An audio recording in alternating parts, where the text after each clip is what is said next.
Tere, olen Aleksei Aleksejev. Rõõm teid näha minu vlogis Marid, meie hõimlased. Iga vlogis ma kohtun Mari kultuurihuvilisega, monteerin intervjuu ja panen oma YouTube kanalisse. Seekord on vlogi pühendatud Eesti Mari Seltsi 35 aastapäevale. 1990. aastal asutati Eesti Mari Selts. Seoses sellega oli otsustatud teha intervjuu, kes olid nende aastatel seotud Eesti Mari Seltsi eluga. Täna kohtume Sven-Erik Soosaariga, kes on mari keele uurija. Sven-Erik Soosaar räägib Tallinna Mari Seltsi koostöös ja mari keele õppimise huvist. Intervjuu tegi Tallinna Mari Seltsi juhatusliige Žana Toht. Porokas, Sven-Erik. Porokas. Kusepasakaja. Sajunkaja, tau. Kusta Mari Jelmom tunnemanat? Mari Jelmom tõste Tallinnast tunnemast tingallem vara Marielaste tunnemana. Kui ilus Mari keel on. Väga imetlusväärne. Aitäh, et kasutad seda keelt ja vastad selles meie emakeeles.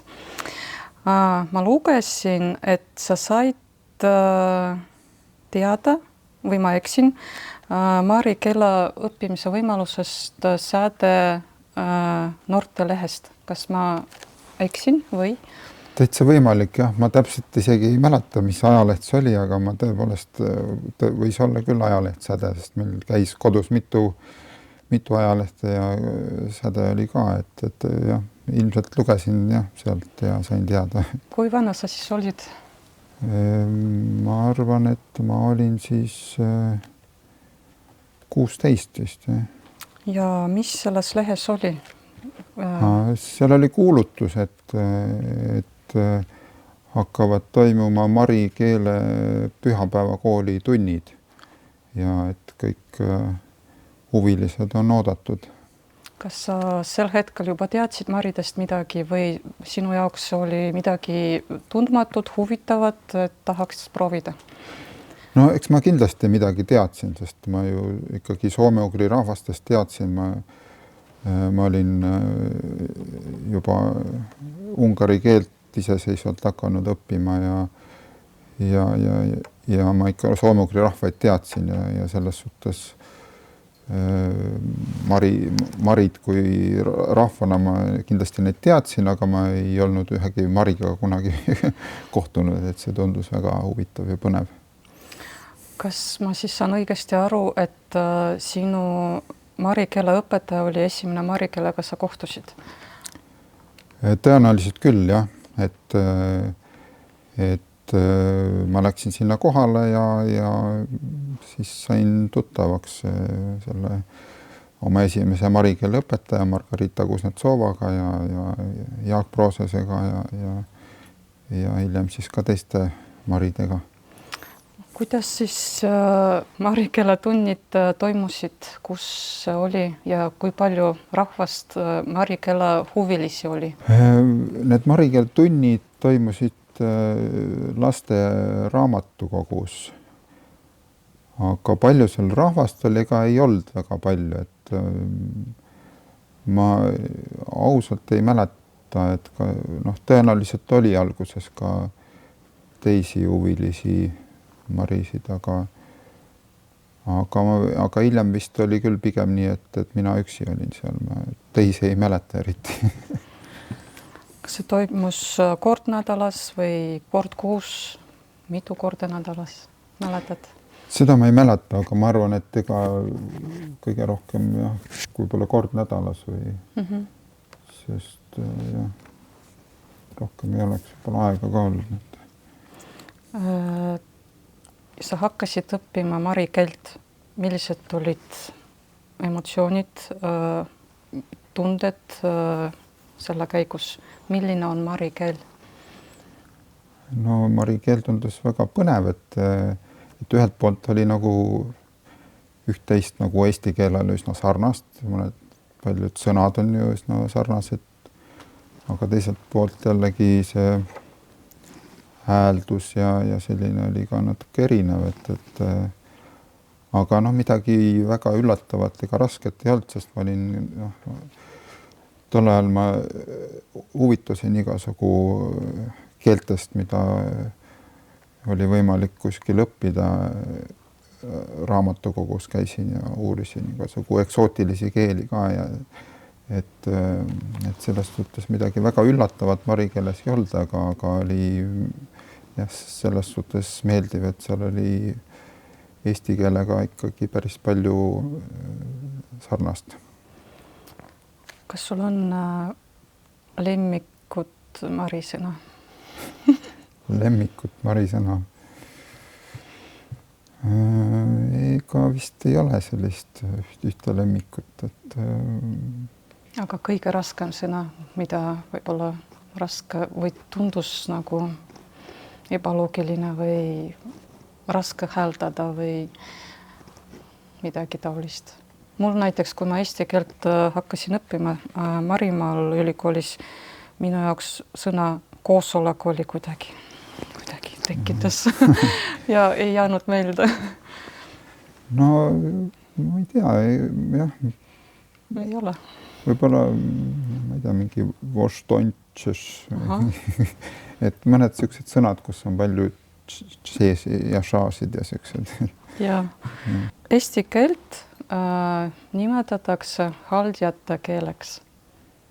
No ma ei tea, võib-olla mõni eestlane ise nimetab ja ma ei tea, kas... Ja, ma natuke lugesin, seal ameeriklane nimetas, siis mõned eestlased nimetavad, aga kus see tulnud, ma ei tea. Võib-olla oled sellega? Ma arvan, et see on sellepärast, et see on ikkagi suhteliselt väike keel ja ka selline üsna kõlav, et palju täishäälikuid ja selline, et võib-olla sellepärast.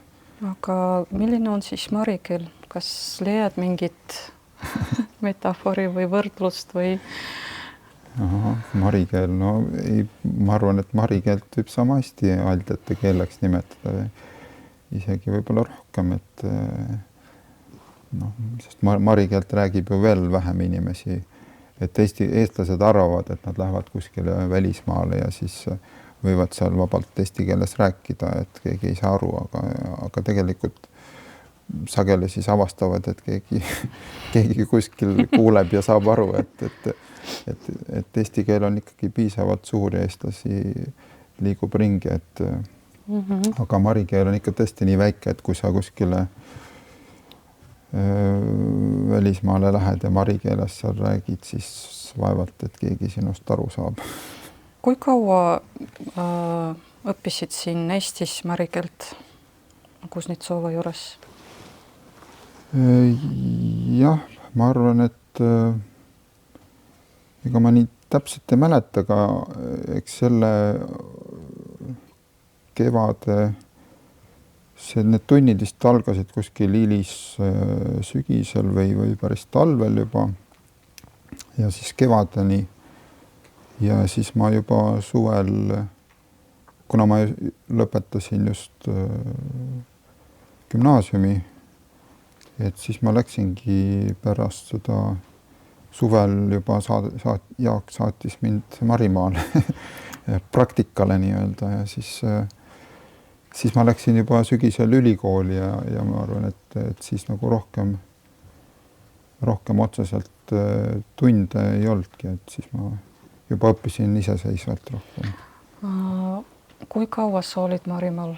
Kelle juures sa elasid? Kuidas sa õppisid?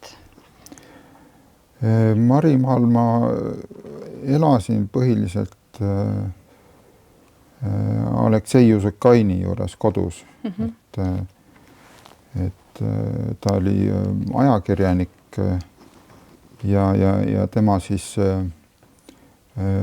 näitas mulle seal linna ja viis mind kokku erinevate Mari inimestega seal, ajakirjanike, keeleteadlaste ja muude inimestega ja seal siis sain ka tuttavaks tema poegadega, kellest siis Erik Jusukain hiljem tuli ka Eestisse õppima ja et põhiliselt elasin tema juures, aga siis käisime ka maal seal, tal oli vist suvila kuskil ja siis ta korraldas veel meile sellise kanuumatka, et käisime siis Eeriku, tema venna ja veel ühe nende sõbraga käisime kanuumatkal. Ja see suhtlus oli mari keeles kõik? Ja ikka üritasin ikka mari keelt rääkida, et noh, midagi ei saanud aru, siis seletati vene keeles, aga jah, üritasime ikka mari keeles suhelda. Jaak Prooses just hiljuti rääkis keelelisest identiteedist. Kuidas sa näed maride keelelist identiteeti praegu ja kuidas võib-olla saab seda toetada, arendada? Jah, see on keeruline küsimus praegusel ajal just, et tollal olid need olud sotsiaalsed ja poliitilised natuke teistsugused, et oli just selline vabanemise aeg ja oli väga, teadvustati seda keele ja kultuuri küsimust, et ja nüüd on olud muutunud, et ma ei ole ju ka viimastel aastatel Marimaal saanud käia, aga jah, nii palju kui ma olen kuulnud ja tuttavatelt kuulnud, et see olukord on keerulisem, et eriti mis puutub linnades, seda oli juba siis näha, kui ma seal käisin, et ikkagi linnades mari keel kipub nagu lastel eriti ära kaduma, et see küla on just see, kus mari keel ja identiteet nagu kõige paremini säilib, aga nüüd vist on ka külades sellega probleeme, nii et jah, see on keeruline küsimus, mis sõltub jah nendest poliitilistest oludest. Elades siin Eestis ja suheldes maridega, kas on mingisugust huvitavat juhtumit näiteks rääkides mari keeles või näiteks keegi ei teagi, et sa tead mari keelt ja avastab, et on midagi sellist huvitavat juhtunud? Meenub, ei meenu? Mingit konkreetset juhtumit otse ei meenu, aga jah, vahest on küll niimoodi olnud, et olen kuulnud pealt maride juttu ja siis nad on olnud üllatunud, et keegi eestlane oskab ka mari keelt. Mul oli Marimaal niimoodi, et ma õppisin Marimaal eesti keelt, alustasin seal ülikoolis ja tõesti käisid ju tihti eestlased ka ja kuidagi ükskord bussipeatusel ma näen 2 eestlast seisavad ja räägivad eesti keelt. Ma nii tahtsin nende kõrval olla, aga ei julgenud nagu minna ütlema, et mina õpin eesti keelt ka ja kuulan pealt. Et jah, et mari keelt oleks ju tore teada, isegi meie lastel mõned meil motiveerivad ka sellega, et see võiks ju salakeel olla. Et rääkida kas või lapsevanem oma lapsega ja linnas, nagu sa rääkisid, tõesti väga vähesed võivad juhtuda, et keegi kuulab pealt ja saab aru, millest jutt on. Võid rahulikult rääkida, ei pea kartma, et keegi aru saab, kui see on isiklikku juttu vaja rääkida. Ma lugesin ka sellist, ma ei tea, kas see fakt või infot välja, et pühapäeva koolis õpetati ka mari ajalugu või ainult keelt? No eks ikka natuke jah, et mul leidsin üles oma vihiku, mida ma tol ajal, kuhu ma panin sõnu kirja, uusi sõnu ja et mul on siin kirjas ka terve hulk mari kirjanikke ja kultuuritegelasi, et jah, et meile räägiti ka sellest, et ei olnud ainult keeleõpe, vaid oli ka Üldine. nagu selline kultuuri õpe ka, et Kuidas marilane reageerib Marimaal, kui kuuleb, et keegi välismaalane räägib tema emakeeles? marilane, no ma arvan, et ta on väga-väga üllatunud, et sest ega see ei ole, see on ikka nii väike keel, et vaid vähesed välismaalased oskavad seda. Et nad siis on sinuga rohkem rääkinud võib-olla? Ja kindlasti Suhelnud. tulevad juurde ja on väga huvitatud. Et selles mõttes ja võib vene keeles suhelda, paljud võib-olla ei oska inglise keelt, aga rääkida välismaalasega oma emakeeles, ma arvan, tõesti eksootiline juhtum selline. No just, jah. Oled ka Eesti Mari Seltsiga seotud?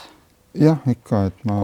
Kuidas, mis aegadel, kuidas sa panustasid või millega tegelesid? Ja eks ma siis, kui ma Eesti Mari Selts loodi, et ma päris algusest vist ei olnud, aga siis liitusin ka. Aga no, kuna ma läksin Tartusse ülikooli, et siis ma siin väga palju selles tegevuses nagu kaasa ei löönud, aga kui olid mingid üritused ja või kontserdid või, et siis ma ikka käisin kohal, et jah. Et tol ajal oli ju see tegevus päris aktiivne, et siin oli ju marisid, et kui ma läksin Tartusse õppima, siis ma sattusingi kohe kokku esimeste maridega, kes olid tulnud Tartu Ülikooli õppima. Vasli Nikolajev näiteks. Kas sa nendega rääkisid siis mari keeles? Ja ikka, aga kuigi nemad tahtsid jällegi eesti keelt õppida, et me rääkisime siis korda mööda niimoodi, et mõlemad said harjutada. Aga kui tulla tagasi või mari keele õpingute juurde, milline oli sinu õpetaja Margarita? Jah, Margarita Kuznetsova. Jah, mis metoditega õpetas mari keelt? Kas klassikaliselt, lihtsalt teema järgi, grammatika või kuidagi mänguliselt või? Ma pean tunnistama, et ega ma väga palju ei mäleta, et sellest on ikka nii palju aastaid möödas. Mingi peaaegu 35 aastat möödas juba, aga eks me läksime jah niimoodi, võtsime mingid teemasid ja tol ajal ei olnud ju mingeid õpikuid, et ma mäletan, et ma käisin siin Eesti Keele Instituudis veel Paul Kokla laenas mulle ühte hästi vana marikeele õpikut, mis oli kuskil 50-ndatel välja antud. Et eks ma vaatasin siis seda ja aga üldiselt jah, et nagu eks see õpe selline mänguline ka oli, et seda vihikut lehitsedes, et mul on siin on ka grammatikat kirjas, aga samas on ka mõni laul siin kirjas, et eks me niimoodi järjest õppisime, mis nagu oluline oli.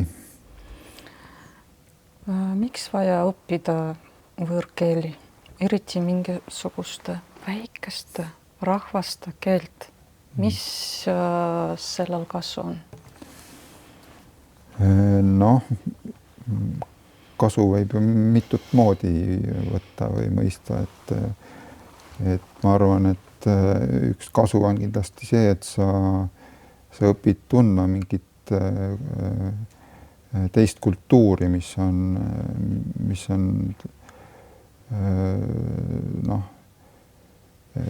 ta on teistmoodi ja ta ei ole ka nii tuntud, et see on nagu põnev, et on suured keeled ja kultuurid, mida saab koolis õppida, aga selliseid väikseid on palju raskem kas või õpetajatki leida, et selles suhtes see on nagu selline eksootiline ja põnev. Ja see, et keele rääkijate hulk on väike, see ei tähenda, et see kultuur oleks väike, et tegelikult maridel on ju väga huvitav rahvaluule, on tänapäevane kirjandus, et see on kõik väga huvitav. Võib-olla siin küsingi, et oled Marimaal käinud ja ka suhelnud ja kohalike marilastega. Milline on Mari? Ma ei tea, Mari, ma arvan, et ta on natukene eestlase moodi, et ta on esialgu selline üsna tagasihoidlik, aga kui juba saad aru, et on nagu selline huviline ja kes mõistab sind ja on tõesti huvitatud sinu kultuuris, siis ta nagu avaneb ja võtab su kiiresti omaks ja on väga lihtne suhelda. Üks soovitus tulevastele põlvkondadele, võib-olla ka eestlastele, kes ka ju juba eesti keelt nii palju miksivad inglise keelega. Miks vaja rääkida oma emakeeles? Miks vaja õppida emakeelt? Üks võib-olla soovitus, 1-2, ma ei tea, kuidas läheb.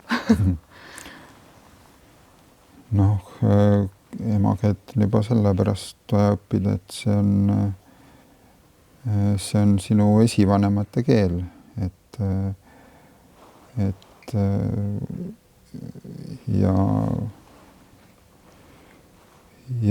hoida seda kultuuri ja rahvust, et ka ilma keeleta nagu on raske kultuuri säilitada, et sellepärast keel on väga, väga oluline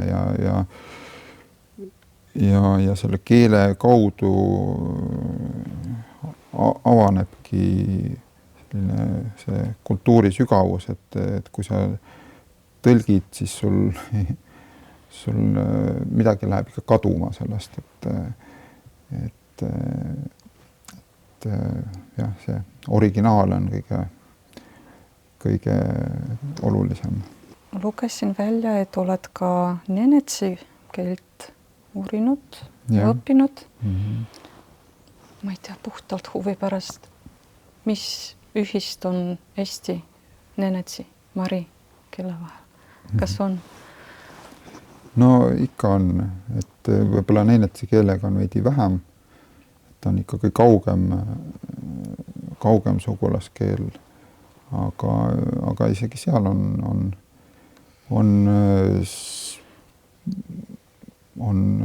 palju sarnasust, nii võib leida sarnaseid sõnu kui ka grammatikas on palju sarnaseid jooni, nii et selles suhtes tunned ikka ära, et tegemist on sugulaskeelega. Ja kumb on raskem?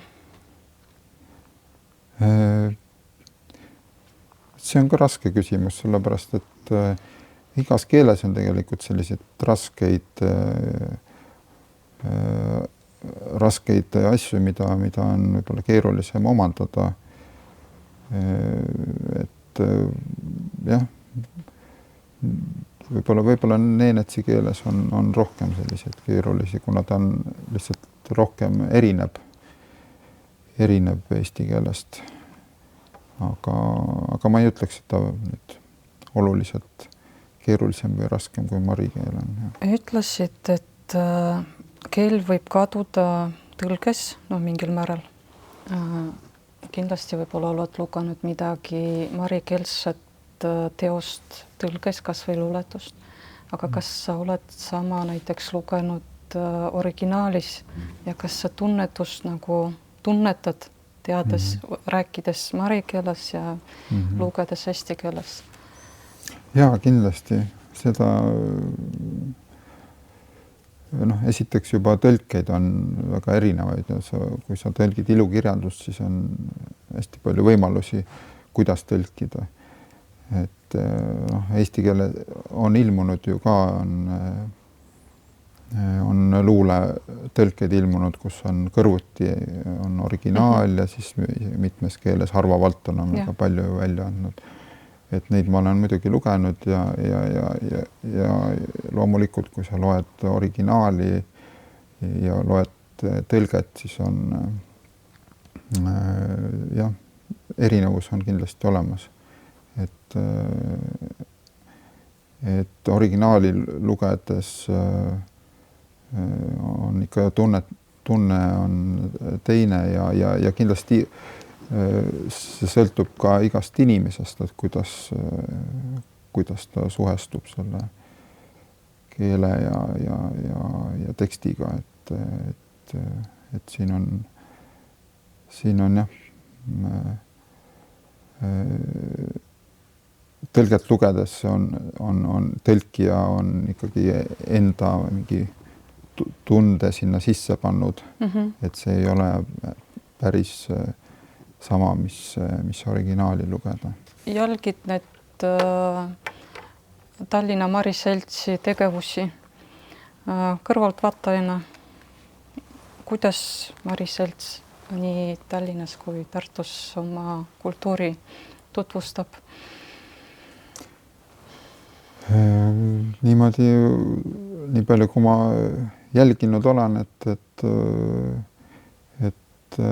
väga tore on, et nii Tallinnas kui Tartus on see tegevus küllaltki aktiivne, et ma tean mõnda teist sellist seltsi, et kus ei ole mõlemas linnas, et on kuidagi ühte linna koondunud, et see on väga hea, et on nagu mitmes kohas ja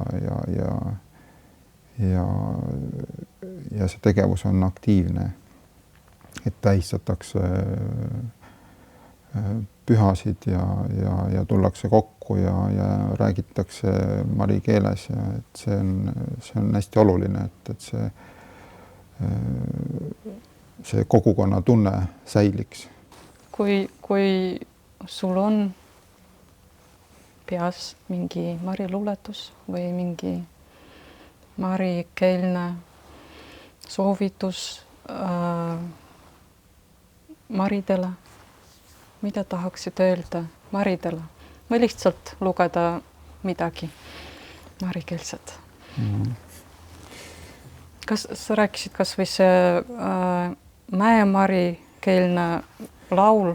Jaa, ma ei ole ise suurem laulumees, aga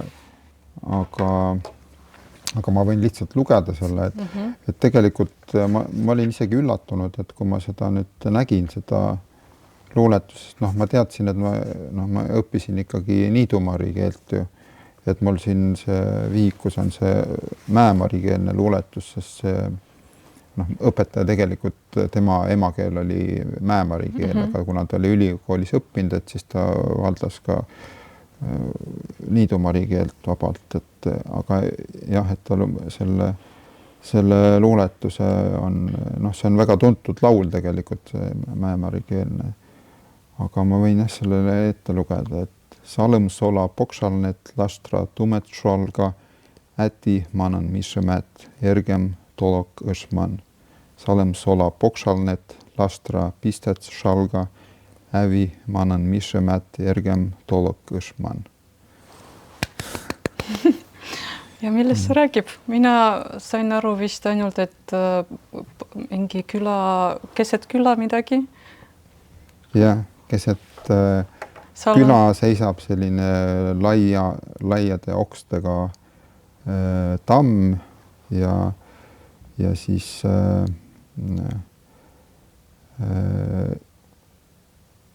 et see tamm, ma ütlesin, isa aga Tamm ei öelnud, et pojake tule siia. Ja siis ma ütlesin, et ema aga siis selle küla keskel seisis laia okstega pärn ja ma ütlesin ema talle, aga tema ei öelnud, et pojake tule siia. Et selline jah. Nii sügava mõtteline ja aitäh, et tutvustasid. Ja. Jälle mina väga tore, nagu sain teada midagi uut jälle. Aitäh, Peš Kukutau, Tide intervjuulan. Kukutau talanet. Loodame, et oskame edasi anda oma kultuuri, oma järgmisele põlvkonnale ja oled suureks eeskujuks, et kes tahab, see õpib marikeelt. Tau. Tau. See oli intervjuu marikeele uurija Sven-Erik Sosariga. Lugupeetud vlogi vaatajad, ühinege minu YouTube kanaliga ja olge kursis marilaste elus Eestis. Külastage minu YouTube kanali ja jälgige kohtumisi uue külalistega. Alati teiega koos Marimees Aleksei Aleksejev kohtumiseni.